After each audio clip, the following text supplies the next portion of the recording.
రోజు మన నుండి ఈ ప్రార్థన రాకుండా అడ్డగించడానికి సాతాను మన ప్రాణమును, శరీరమును, ఆత్మను అభ్యంతరపరచడానికి చూస్తాడు. ఇది కీలకమైన విషయం. ఇది అందించాలనే ఈరోజు ప్రేరేపించబడ్డాను.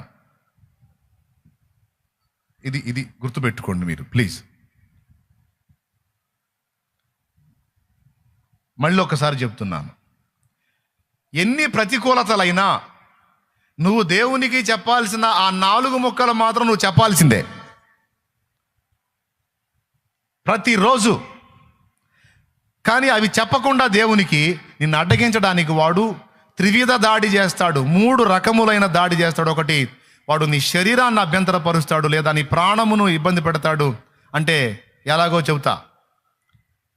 లేదా నీ ఆత్మను వాడు అభ్యంతరపరుస్తాడు. మొట్టమొదటిది శరీరం అన్నాను. శరీర బలహీనతలకు నిన్ను గురి చేసే అవకాశం ఉంది శత్రువు. ఎందుకు? రోజు నువ్వు చేసేటువంటి విజ్ఞాపనల వలన దేవుడు తన కార్యాలు నెరవేర్చుకుంటున్నాడు, సైతాను కార్యాలు ఆటంకపరచబడుతున్నాయి, వాడి పనులు డిస్టర్బ్ అవుతున్నాయి. ఆ సంగతి నీకు తెలియదు. అది దేవుడికి తెలుసు, సైతానుకు తెలుసు నువ్వెంత డేంజరో. నీ నుండి వచ్చే ప్రార్థన ఎంత ప్రమాదమో సైతానుకు తెలుసు. అది ఎంత శక్తివంతమో, దాన్ని బట్టి ఎలాంటి ప్రయోజనం ఉందో దేవుడికి కూడా తెలుసు. అందుకే మానక ప్రార్థించండి, విసుగక ప్రార్థించండి, ప్రార్థన యందు నిలకడగా ఉండండి అని అనేక వచనాలు బైబిల్లో రాయించాడు. మానక ప్రార్థించండి, విసుగక ప్రార్థించండి, నిత్యము ప్రార్థించండి. దేవునికి స్తోత్రం కలుగునుగాక అన్నాడా లేదా? ఇంకా బోల్డన్ని ఉన్నాయి. ప్రార్థనల యందు పట్టుదల కలిగి ఉండండి, ప్రార్థన యందు నిలకడగా ఉండండి. భూమి మీద ఉన్నంత వరకు మనం శ్వాస తీసుకుంటూ ఉంటాం కదా. శ్వాస ఆగిపోయిందంటే ఇక మనం పోయినట్టే. ప్రార్థన కూడా శ్వాసతో ఈక్వల్. ప్రార్థన ఆగిపోయిన నాడు నువ్వు అవుట్, నీ ద్వారా సేవ్ అవుతున్న అనేక జీవితాలు అవుట్. నీలో ప్రార్థనా జీవం కోల్పోయిన నాడు, నువ్వు ప్రార్థించటం ఆపిన నాడు నువ్వు అవుట్. నీ ద్వారా ఎక్కడెక్కడెక్కడెక్కడెక్కడో సేవ్ అవుతున్న వ్యక్తులు కూడా అవుట్. గుర్తుపెట్టుకొని ప్రార్థన యందు పట్టుదల కలిగి ఉండాలి. ఆ పట్టును విచ్ఛిన్నం చేయడానికి వాడు కుట్రలు చేస్తాడు. అందులో మొట్టమొదటి కుట్ర శారీరక బలహీనతలు. శారీరక బలహీనతలు అంటే ఏంటో తెలుసా? అప్పటిదాకా నీకు హెల్తీగానే ఉంటుంది, ప్రార్థనలో కూర్చుందాం, దేవునితో గడుపుదామని నువ్వు ఎప్పుడైతే తలపోస్తావో నీ శరీరం నీ కోఆపరేట్ చేయదు. అది బలహీనతలకు గురవుతూ ఉంటుంది. అది తల నుంచి కాలి వరకు ఏ విధంగానైనా సరే నీకు ఆ శోధన ఎదురుగావచ్చు. ఎందుకంటే నువ్వు ప్రార్థించి దేవునికి చెప్పాల్సిన ఆ 4 మాటలు చెప్పి నువ్వు పక్కకు వస్తావు, అవేమో బాంబుల్లా పనిచేస్తాయి. అందుకని ఆ 4 మాటలు నీ నోట రాకుండా చేయటానికి నిన్ను బలహీనతల చేత మొత్తటానికి ట్రై చేస్తాడు శత్రువు. దాన్ని గుర్తుపట్టాలి. ఒకవేళ సడన్గా నువ్వు బెడ్ మీద పడిపోయే పరిస్థితి వచ్చిందనుకో, ఆ బెడ్ మీద ఉండైనా సరే నువ్వు అప్పచెప్పాల్సిన మాటలు 4 దేవునికి అప్పచెప్పాలి. సోదరి, అర్థమైందా? ఒకవేళ బెడ్ మీద పడే అంత సీన్ లేదు, మామూలుగానే ఉన్నావు అనుకో, కాకపోతే కొంచెం బలహీనతగా ఉంది, మొండిగా పోయి కూర్చో. మూలుగుతానో ముక్కుతానో సరే ఆ 4 ముక్కలు దేవుని చేతికి అందించు.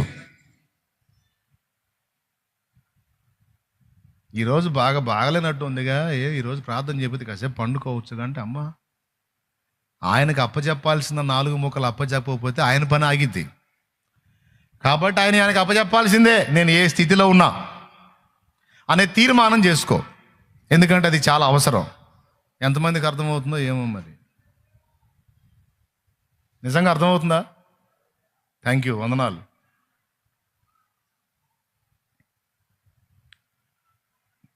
మానసికంగా అలా సిద్ధపడిపోయి ఉండు. ఏ స్థితిలో ఉన్నా సరే నేను అనుదినము మానక చేసే విజ్ఞాపనలన్నీ కూడా అలాగనే చేయాల్సిందే. ప్రతిరోజు నీ పర్సనల్ విషయాలు ఏవైనా కొన్ని ఉంటే నువ్వు కొన్నిసార్లు అడిగినప్పుడు దేవుడు నిశ్చయత ఇస్తాడు. నీకు చెప్పావు కదా చేస్తా, నీకు వదిలేసేదాన్ని, వదిలేసే. ఆ నిశ్చయత నీకు వస్తే, కొన్ని అంతే చేశాను నేను. కొన్ని విషయాల కోసం అలా అడిగాను, దేవుడు నిశ్చయత ఇచ్చాడు, వదిలేశాను. తర్వాత దేవుడు జవాబు ఇచ్చాడు. అవి స్వతంత్రించుకున్నాను ఇప్పుడు. కానీ కొన్ని మానక చేయాల్సినవి ఉన్నాయి. ఇప్పుడు నా కోసం ఒక రోజు అడిగి నువ్వు వదిలేస్తావా? వదిలేస్తే నాకు అయ్యిద్ది. ఇక ఏమైద్దో కూడా నేను చెప్పలేను. ఇది రోజు నేను ఉన్నంత వరకు, నువ్వు ఉన్నంత వరకు అడగాల్సిందే. నీ దాసుడు ప్రభువా అని చేతులు ఎత్తాల్సిందే. సాతాను చేసే త్రివిధ దాడి, 3 విధములైన దాడుల్లో నుంచి అది నన్ను కాపాడిది నీ ప్రార్థన. మీకోసం నేను చేసేటువంటి ప్రార్థన ఆ 3 విధములైన దాడి నుంచి నిన్ను కాపాడి మళ్ళా నువ్వు దేవుని సన్నిధిలో కనబడేటట్టు చేసిద్ది. అందుకే మీ నిమిత్తం నేను, నా నిమిత్తం మీరు తప్పనిసరిగా ప్రార్థించాలి. అందుకే చెబుతుంది, నంబర్ 1, శరీర బలహీనతలను ఒకవేళ నీకు వాడు రానిస్తే, నీ మీదకి రప్పిస్తే, వాటిని బట్టి నువ్వు డిస్టర్బ్ అవ్వడానికి లేదు. తప్పనిసరిగా నువ్వు మంచంలో పడైనా సరే దేవునికి నువ్వు చేయాల్సిన విజ్ఞాపనలు చేయాల్సిందే.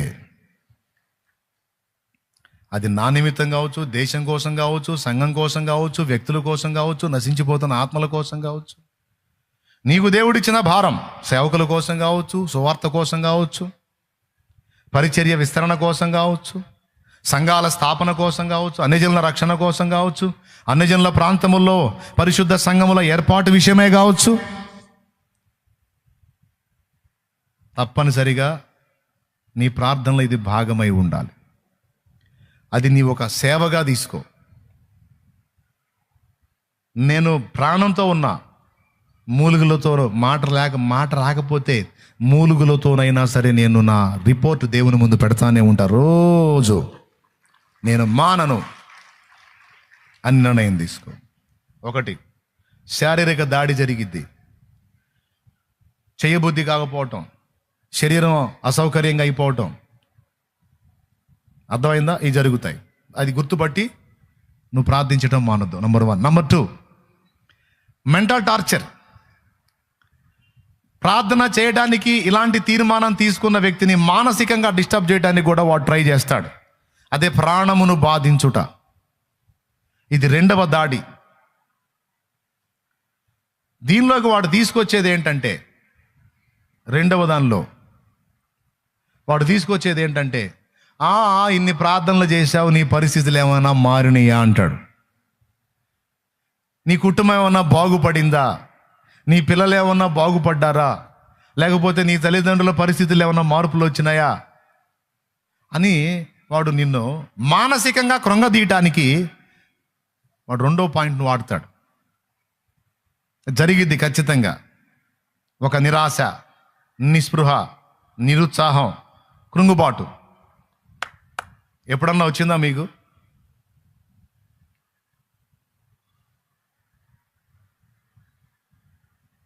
ఏం ప్రార్థన కూడా జవాబు లేదు, ఏం చేద్దామని నిరాశ వచ్చి కొన్నిసార్లు ప్రార్థనను ఆపిన రోజులు ఉన్నాయా?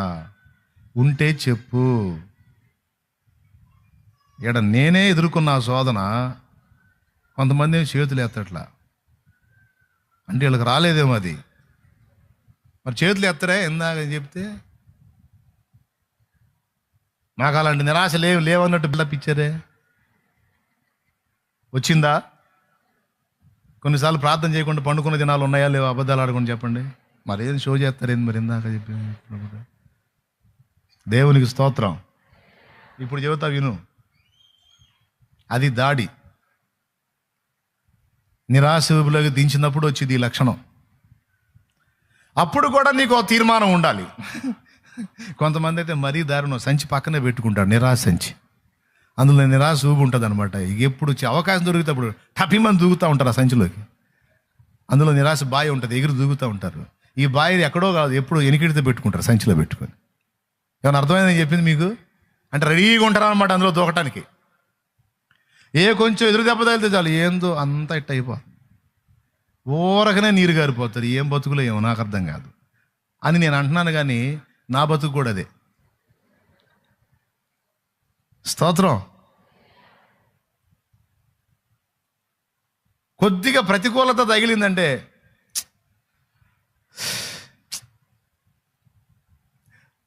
అనుకుంటా తిరుగుతా. కొన్నిసార్లు విశ్వాసులే బెస్ట్ అనిపిస్తారు. వాళ్ళే ధైర్యం కూడా ఏం కాదన్నయ్య, ఏం కాదన్నయ్య. మరీ దారుణం. నేనే కదా, నాతో పాటు కొంతమంది ఉన్నారు, సంచి రెడీగా పెట్టుకుని ఉంటారు. కొంచెం అట్లా ప్రతికూలత రాగానే ఓపెన్ చేయటం, ఎగిరి దూకటం దానిలో. అలాంటి వాళ్ళు మీలో ఉన్నారు. నిరాశ అనేది అందరినీ తగిలిద్ది. నిరాశ, కృంగుబాటు, నిరుత్సాహం, నిరాశ, నిస్పృహ అనేవి అందరికీ వస్తాయి. ఇందులో ఎవరో వ్యత్యాసమేం లేదు. అందరం ఆదాం సంతాతే, అందరికీ ఆ లక్షణాలు ఉంటాయి. అయితే నేనేం చెబుతున్నానంటే, ప్రార్థన విషయంలో దాన్ని కూడా తావియొద్దు. అప్పుడు కూడా నిరాశ ఊబిలో దిగావను, సంచిలో దిగావనుకో, ఒక మాట అనుకొని బయటికి రా.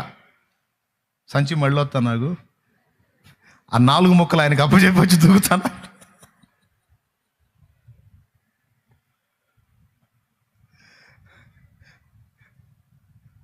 చెప్పు. ఒకసారి బయటికి వెళ్ళి ఆ 4 ముక్కలు, ఎందుకంటే రెగ్యులర్గా చేస్తున్నాను, దీక్ష భూమి చేస్తా ఉన్నాను, అది ఆపకూడదు కాబట్టి కాసేపు ఈ నిరాశను పక్కన పెడతాను, కొద్దిగా ఆగు, వద్దుగా నాగు అని నిరాశని కాసేపు పక్కన పెట్టి సంచిలోంచి బయటకు వచ్చి, నిరాశ ఊపిని దాచిపెట్టుకున్నాక సంచిలో ఏ కొంచెం తేడా వచ్చినా ఓపెన్ చేయడం, దూకటమే కదా. అలాంటిది అన్ని ఉంటే కలిగి ఉంటే బయటికి రా. బయటకు వచ్చి దేవుడికి అప్పచెప్పు. అంత కాకపోతే అప్పచెప్పి మళ్ళీ పోయి దూకు. దేవునికి స్తోత్రం. కానీ దేవునికి ఇవ్వటం, దేవునికి అప్పచెప్పటం మాత్రం నువ్వు మానొద్దు. దేవుని అడగవలసిన సంగతులు మాత్రం పొర్రపాటును కూడా నువ్వు ఆపొద్దు. అది నీకే కాదు, నీ ద్వారా సేవ్ చేయబడుతున్న అనేకులకు నష్టం. అందుకని నువ్వు అది ఆపొద్దు. బాగలేదా, బెడ్ మీద ఉన్నావా, హాస్పిటల్లో ఉన్నావా, అక్కడుండి కూడా మూలుగు. ఆ సంగతులు దేవునికి అప్పచెప్పు. మాట రాకపోతే మూలుగులతోనైనా సరే అప్పచెప్పు. ఆ పనిని మాత్రం ఆపొద్దు. నిరాశ, నిస్పృహల్లో కూలిపోయావా, కాసేపు బయటికి రా. చెప్పు, నిరాశగా చెప్పు, కాసేపు ఆగవే నిరాశ, కాసేపు ఆగు, బయటికి పోయేస్తాను. ఎక్కడికి? ఇంకా లేదు, ఎక్కడ మనకు ఛాన్స్ లేదు. నోరు ముయ్యి, నేను దేవుడికి అప్పచెప్పాలా. సరేక ఆయన ఈగిపోతే చేసేదే ఉందిలే, కానీ ఆయన ఇచ్చిన ఈగిపోయినా ఆయన ఏది ఆయనకి అప్పచెప్పొస్తాను అని రా, బయటికి రా. బయటికి వచ్చి ఆ 4 ముక్కలు అప్పచెప్పావంటే మళ్ళీ నువ్వు అందులోకి పడకుండా నిన్ను నిలబెట్టి ఉంచే అవకాశం ఉంది. ఇది నేను మీకు చెప్పటం కాదు, ఆల్రెడీ నేను తెలిసి అనుభవించి పాట కూడా రాసుకున్నా దేవుని ఆత్మ ప్రేరణలో.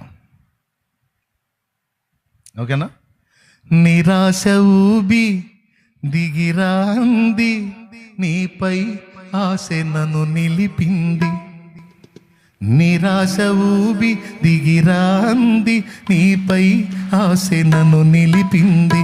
నీవే పలుకకుంటే, నన్ను పలుకరించకుంటే, నీవే పలుకకుంటే, నన్ను పలుకరించకుంటే, కన్నీళ్లలో నేనుంటాను, కలల ముగిసిపోతాను.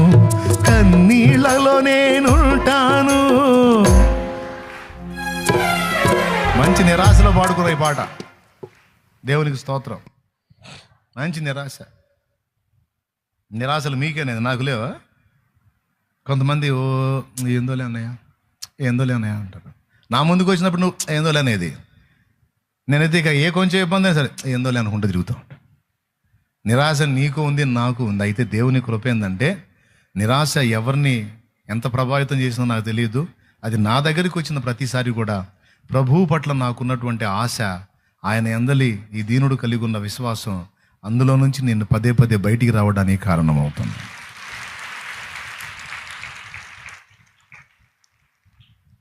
కొన్ని పరిస్థితులు మారనప్పుడు, కొన్ని ప్రార్థనలకు జవాబు రానప్పుడు, కొన్ని పరిస్థితులు మనల్ని కృంగతీస్తున్నప్పుడు నిరాశ భయంకరంగా ఆవరించింది.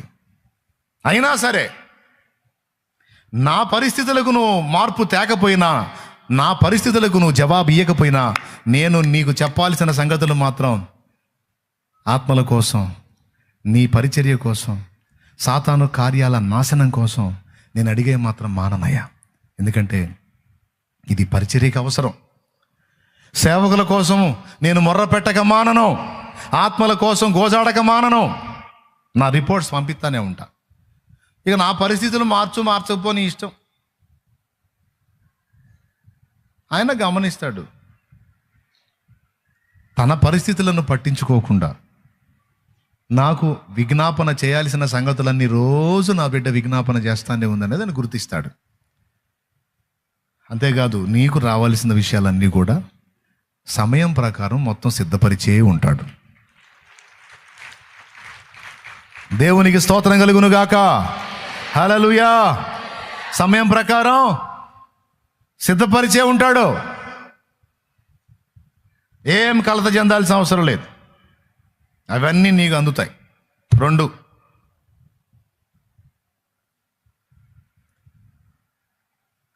ఇంకొక మాట. 3, నేను చెప్పాను ఫస్ట్, నీ దేహాన్ని బాధ పెడతాడు వాడని, నీ మనసును కృంగదీస్తాడు అని చెప్పాను. అందులో మనం రెడీగా ఉంటాం కదా దిగజారడానికి. వదులుతాడు బాణాలు. ఏం లేదు, కాసేపు కొన్ని కుటుంబంలో మారని పరిస్థితులు చూపిస్తే చాలు, ఛార్జింగ్ మొత్తం దిగిపోయింది మనకి. దిగిపోయినా సరే దేవుని సంగతులు దేవునికి చెప్పడానికి దయచేసి బయటకు వచ్చి ఆ అప్పచెప్పి అంతగాతే మళ్ళీ పోయి కూర్చో, ఇబ్బంది ఏం లేదు. ఎందులో పెద్దగా అది అక్కడ సాతాను సిగ్గుపడతాడు, దేవుడు నవ్వుకుంటాడు. సబ్బాష్ బేటా సబ్బాష్ అంటాడు ఆయన. దూతలు చూస్తారు నిన్ను. ఈరోజు మనోడు కుంగిపోయినట్టున్నాడు ప్రభువా, ఈరోజు ప్రార్థన చేయనట్టున్నాడే అంటే, ఆహా ఆగడు. లేదు ప్రభా, మనిషి నేను తోరు కదలలేదు, అసలు పండుకొనే ఉన్నాడు, లేవలేదు, మనిషి బాగా లోపల నలిగిపోతా ఉన్నాడు. లేదు లేదు లేదు, వస్తాడు చూడు. లేదు తండ్రి, వచ్చేటట్టు ఏం కనపట్లేదు, మనిషి ఎందుకు లోపల చాలా నలిగిపోతున్నాడు. ఎంత నలిగినా వాడు మొండోడు. చూడు చూపిస్తాను, ఆగి వస్తాడు. ఆగి అప్పచెప్పాల్సింది అప్పచెప్పకుండా మాత్రం వాడు అంటే అప్పుడు నువ్వు పైన దుప్పటి తిత్తావు చూడు. సైతానుగాడు వాడి దూతలతో చెప్పుకుంటాడు, ఇవన్నీ జరుగుతాయి అంతే. వాడి దూతలతో వాడు చెప్పుకుంటాడు, ఇవాళ వేసాను వీడికి మానసికంగా మెంటల్ టార్చర్ బాగానే చేశాను, బాణాలు వదిలేను, వీడికి బాగా నిరాశ కూరుకుపోయాడు, ఇది లేవడి ఇవ్వాలంటాడు. నువ్వు ప్రార్థించే సమయం పోయినా సరే నువ్వు లేవనప్పుడు వాడు ఆనందపడతాడు, ఇవాళ లేవడీడు, ఈరోజు వీడి విజ్ఞాపనలు ఉండవు, నా పనులు జరుగుతాయి అని వాడు ఆనందపడుతుంటాడు. దేవుడు నవ్వుకుంటాడు, వాడు మొండోడురా నాయన చూడ్డుగా నాగని. ఇక నువ్వు చిన్నగా దేవుడు వాక్యంలో చెప్పాడుగా, ఎంత నిరాశ ఉన్నా ముందు ఆ 4 మాటలు అప్పచెప్పి వచ్చి మళ్ళీ ముసుకేసుకోమని అప్పచెప్పి వద్దాం. నువ్వు లేచినప్పుడు దేవుడు నవ్వుతాడు, సైతాను సిగ్గుపడతాడు.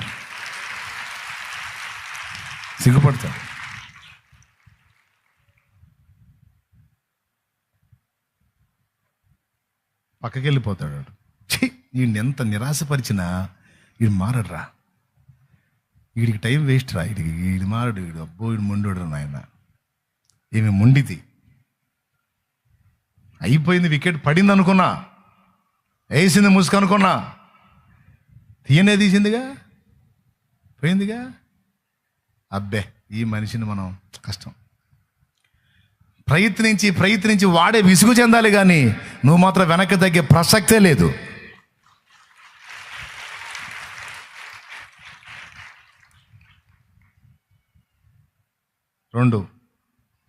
మూడవది లాస్ట్ మాట, ఇది చెప్పి ప్రార్థన చేస్తా.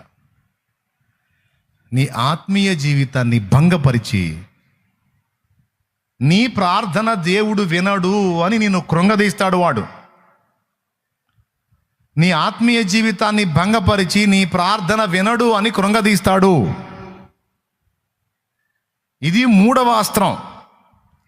నీ వలన నోరు జారటమో, చెయ్యి జారటమో, ఆలోచనలో తేడా పట్టమో, కాలు జారటమో, ఎక్కడో చోట నీ వల్ల ఒక పొరపాటు జరిగేటట్టు నిన్ను ప్రేరేపించి శోధించి దాన్ని అడ్డం పెట్టుకుంటాడు వాడు. ఇంత వంకరగా ఉంది నీ బతుకు,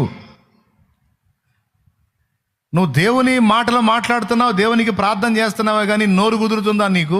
నీ ఆలోచనలు క్రమంగా ఉన్నాయా? నీ ప్రవర్తన దేవునికి ఇంపుగా ఉందా? నీలో ఫలానాది లేదా అని నీ పొరపాట్ల చిట్టా వాడు ఓపెన్ చేసి అవి నీకు పదే పదే గుర్తొచ్చేటట్టు చేస్తాడు వాడు. నువ్వేమనుకుంటావు? నాకే గుర్తొస్తున్నాయి అనుకుంటావు. అట్లయితే చాలా గుర్తు రావాలి. కానీ కాదు, మెయిన్ ఏవైతే ఉన్నాయో అవి ఒక వ్యక్తి తెచ్చి నీకు చెబుతున్నట్టుగానే నీ మనసులో నీవు శోధించబడుతూ ఉంటావు. ఇది ఎంతమందికి ఉంది? అపరాధ భావాన్ని నీలో రెచ్చగొట్టి ఆత్మన్యూనత భావంలోకి నిన్ను తీసుకెళ్ళి నువ్వు ప్రార్థించకుండా, ప్రార్థన చేయాలంటే నీకు సిగ్గు అనిపించే విధంగా నిన్ను శోధించి కూర్చోబెట్టడానికి సాతాను కుట్ర చేస్తాడు. ఇది మూడవది. మరి దాని సంగతి ఏంది? ఇది ఖచ్చితంగా ఎదురైద్ది. ఎక్కడ దాకేందుకు? నువ్వు మోకాళ్ళ మీదకి వెళ్ళి కాసేపు మౌనంగా కూర్చున్నప్పుడు నీ అపరాధాలు నీకు గుర్తు వస్తాయా రావా? దీన్ని ఎంతమంది ఒప్పుకుంటారు? చేతులు ఎత్తండి.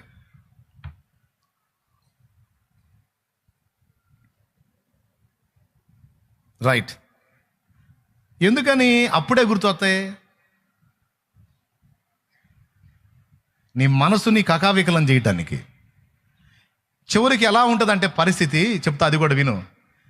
సరే, ఆ స్థితిలో ఉండి కూడా కొంతమంది నేను చెప్పానని ప్రార్థన చేయొచ్చు. పోయి చాలేమన్నా చెప్పాడుగా మనం అంతసేపు, ఆదివారం రోజు 2వ కోటంలో ఆ రోజే తీర్మానం చేసుకున్నా ఏ పరిస్థితిలో ఉన్న పోయి ప్రార్థన చేయాలని అని. నా మాట కోసం నువ్వు వెళ్ళి ప్రార్థన చేసినా ఆ ప్రార్థనలో నిశ్చయత లేకుండా చేస్తాడు వాడు.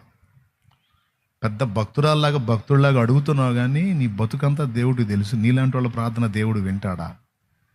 ఏదో అడుగుతున్నానులే కానీ దేవుడు దీన్ని తీసుకొని జవాబు ఇస్తాడన్న నిశ్చయత నాకు లేదని నీ హృదయంలో నీవు అనుకుంటానే ఉంటావు.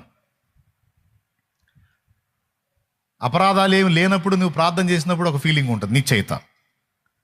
చెప్పరేమండి, అవును, కరెక్టే, నిజమే.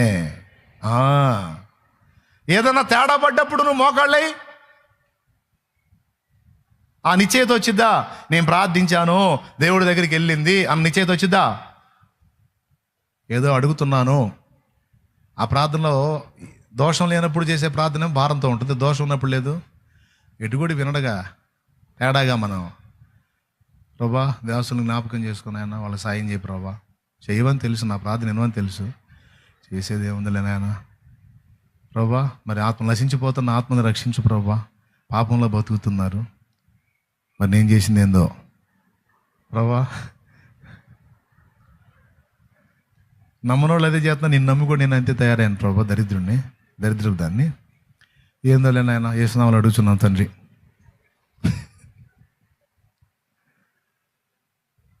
ఇలాంటి టైప్ మైండ్ వచ్చిద్దా? రాదా? మాకు రాపోయినా నువ్వు రప్పిస్తావు కదరా, అనుకోవద్దు. ఖచ్చితంగా ఆ ఫీలింగు ఉంటుంది.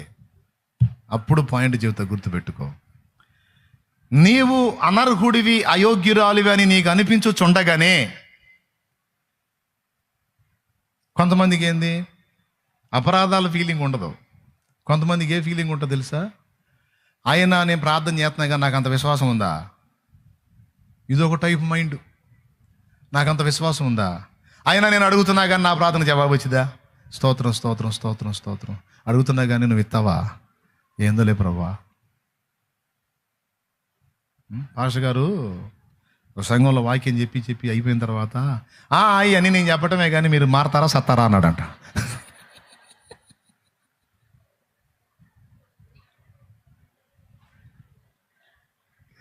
అట్టనే ఇవన్నీ నేను అడుగుతున్నా కానీ ఇవన్నీ నువ్వు వింటావా, జవాబు ఇస్తావా? ఏందో ప్రార్థన చేతన జవాబు వచ్చిద్దా?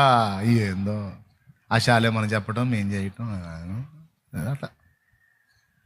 నేను చెబుతున్నా, నువ్వు అంత దరిద్రంగా ఉండి కూడా చేసిన ప్రార్థన దేవుడు వింటాడు.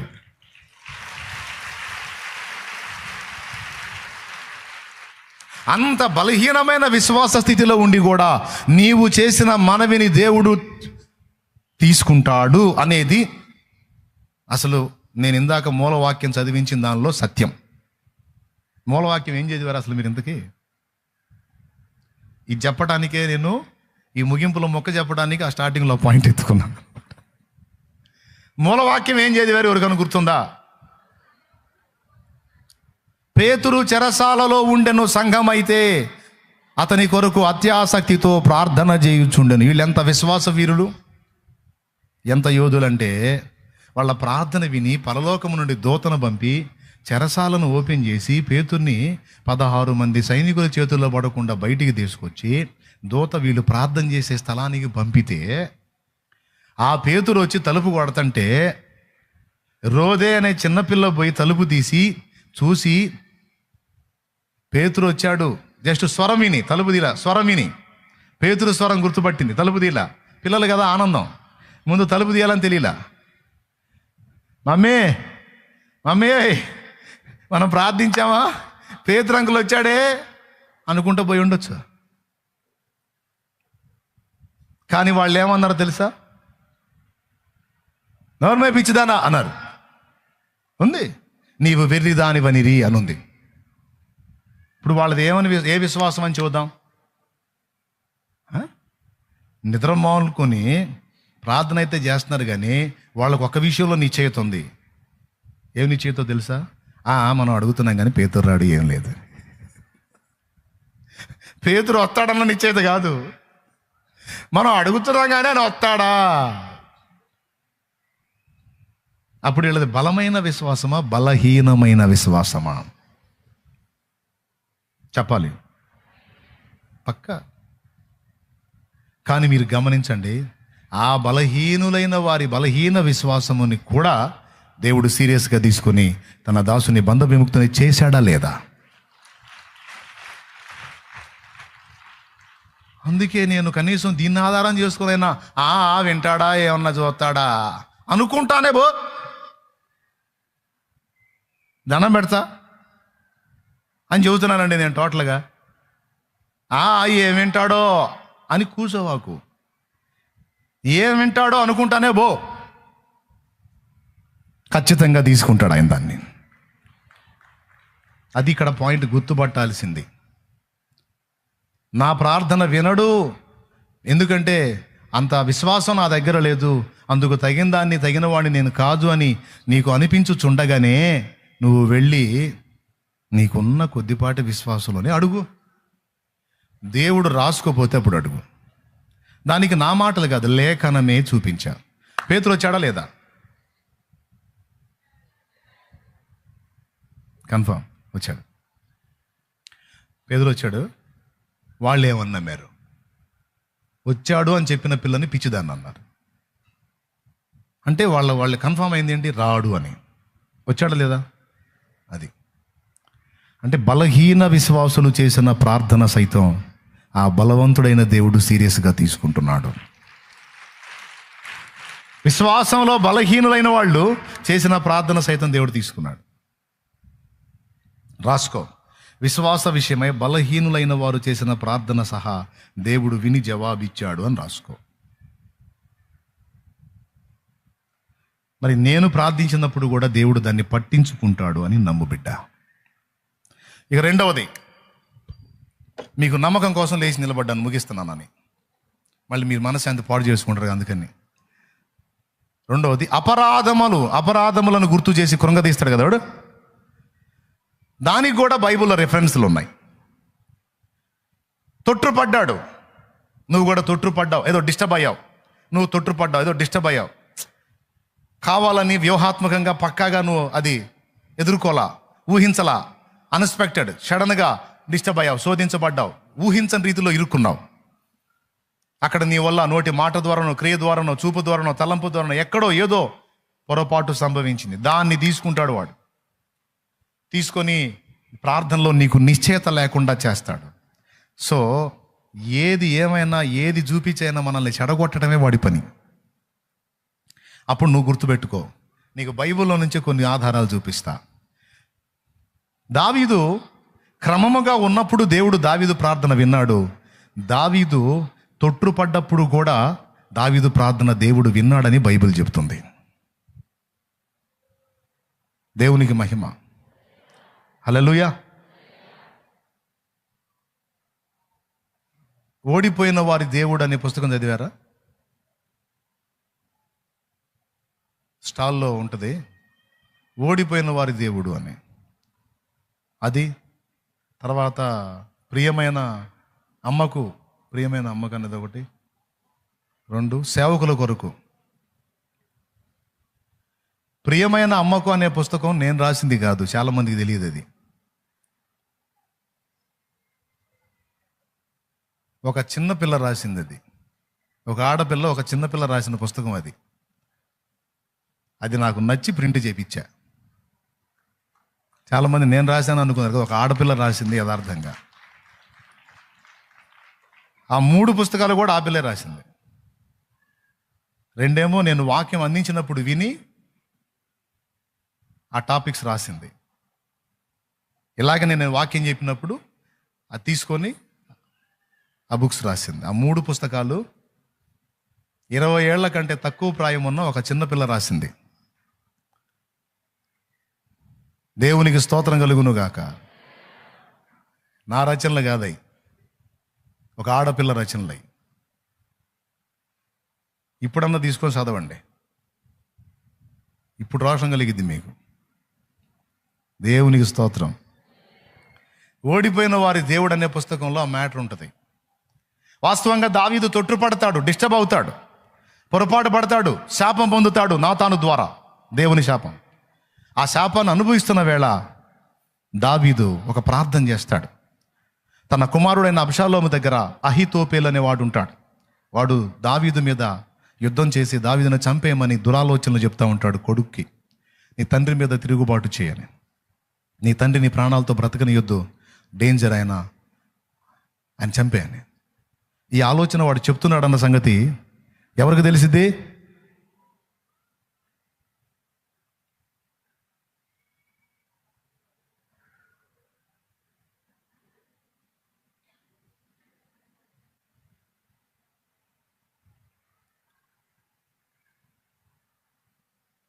ఈరోజు కొన్ని స్పెషల్ స్ట్రోకులు కనపడుతున్నాయి. దాని ఎఫెక్టే, వాడి ఎఫెక్టే. ఇది కూడా అదే. అయినా సరే ఇది మాత్రం తీసుకోండి సీరియస్గా. అహీతోపెలు ఆలోచన చెడగొట్టు ప్రభువా అని ప్రార్థన చేస్తాడు దావీదు. ఆ ప్రార్థనను దేవుడు విని వాడి ఆలోచన చెడగొడతాడు. వాస్తవంగా తొట్టు పడక ముందు చేసిన ప్రార్థన కాదు, డిస్టర్బ్ అయిన తర్వాత కూడా దావీదు చేసిన ఆ ప్రార్థన దేవుడు విన్నాడు. ఓకే, నువ్వు లైఫ్లో భంగపడవని గ్యారెంటీ ఏమి లేదు. నువ్వు జీవితాంతం అలాగే స్థిరంగా నిలబడతావని గ్యారెంటీ ఏం లేదు. తొట్టుపడే ఘట్టాలు నీ జీవితంలో ఎదురవ్వచ్చు. కాకుండా ఉండటానికి జాగ్రత్త పడాలి, ఇరుక్కోకుండా ఉండటానికి పారిపోవటం నేర్చుకోవాలి, శోధనలు జరిగే ప్రదేశాలకు వెళ్లకుండా తప్పించుకు తిరగాలి. అయినా సరే ఎంత జాగ్రత్తగా ఉన్నా, ఎంత మెళకువగా ఉన్నా, ఎక్కడో చోట ఒకవేళ నీ జీవితంలో భంగపాటు ఎదురైతే దాన్ని ఆధారం చేసుకొని నీకు దేవుని ముందు మొహం చెల్లకుండా చేయడానికి సాతాను పదే పదే నిన్ను శోధిస్తాడు. అప్పుడు గుర్తుపెట్టుకోవాలి, నేను గెలుపులో ఉన్నప్పుడే కాదు, నేను ఓడిపోయిన స్థితిలో ఉన్నప్పుడు కూడా దేవుడు నా ప్రార్థన వింటాడు అనే నిశ్చయత నీకు ఉండాలి. దీనికి బైబిల్లో రుజువులు చూపిస్తా. టపి అంటే రిఫరెన్స్ చూపించను, రిఫరెన్స్ మీరు చూసుకోవటమే.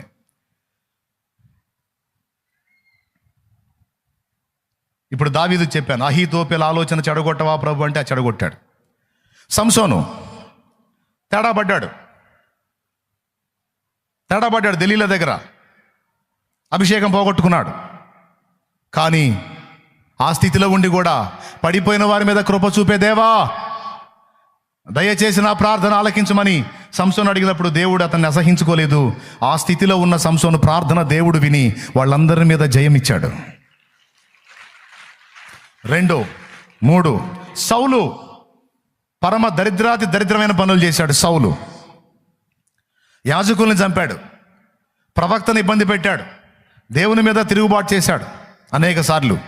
అలాంటి సౌలు చివరి ఘట్టంలో వెళ్ళకూడని స్థలానికి వెళ్ళాడు. కర్ణపిశాచి దగ్గరికి వెళ్ళాడు. వాస్తవంగా కర్ణపిశాచి దగ్గరికి వెళ్ళినప్పుడు సమూయేలు కాదు రావాల్సింది, దయ్యం రావాలి. కానీ దేవుడు ఏం చేశాడో తెలుసా? అతడు వెళ్ళకూడని స్థలానికి వెళ్ళినా, అడగకూడని స్థలంలో అడిగినా సమూయేలే వచ్చేటట్టు చేశాడు. వచ్చింది సమూయేలే. కర్ణపిశాచి తంత్రం చేసే స్త్రీ దగ్గరికి వెళ్ళి సౌలు అడిగినప్పుడు వచ్చింది ఎవరు? దుప్పటి కప్పుకున్న ముసలివాడు ఒకడు దేవతలలో నుండి పైకి వచ్చుట నేను చూచుచున్నానని వ్రాయబడి ఉంది. వచ్చినవాడు సమూయేలే. అయితే వచ్చి చెప్పిన వార్త శుభవార్త కాదు. యెహోవా నిన్ను ఎడబాసి నీకు పగవాడు కాగా నన్ను పిలిచి నీకు ప్రయోజనం ఏముంది? ఫిలిస్తీన్ల మీద నీకు జయము కలగదు. రేపు ఈ టైం కల్లా నువ్వు నీ కుమారులు నాతో పాటు ఉంటారన్నాడు. అంటే మీకు చావు మూడింది అనే మాట చెప్పాడు. ఆ మాట అయినా సరే సమూయేలు ద్వారా అందేటట్టు దేవుడు చేశాడా లేదా? అది దేవుని మంచితనం.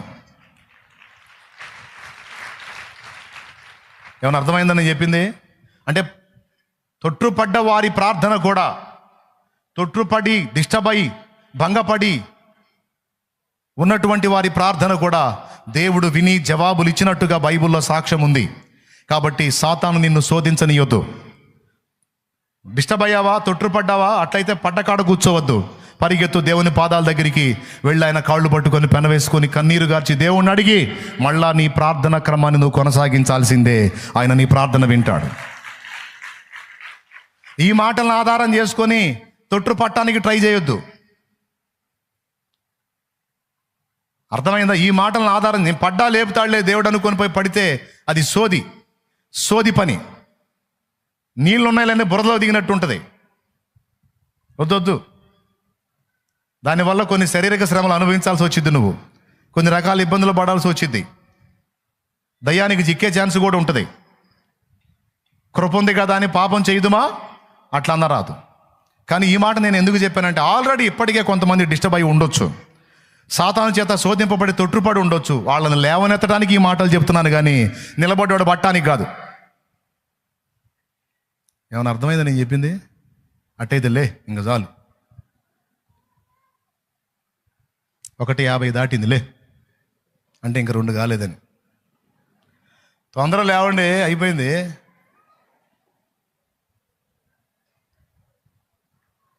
అవతల చూడు ఎంత చురుగ్గా ఉన్నారు, క్షణంలో లేచారు.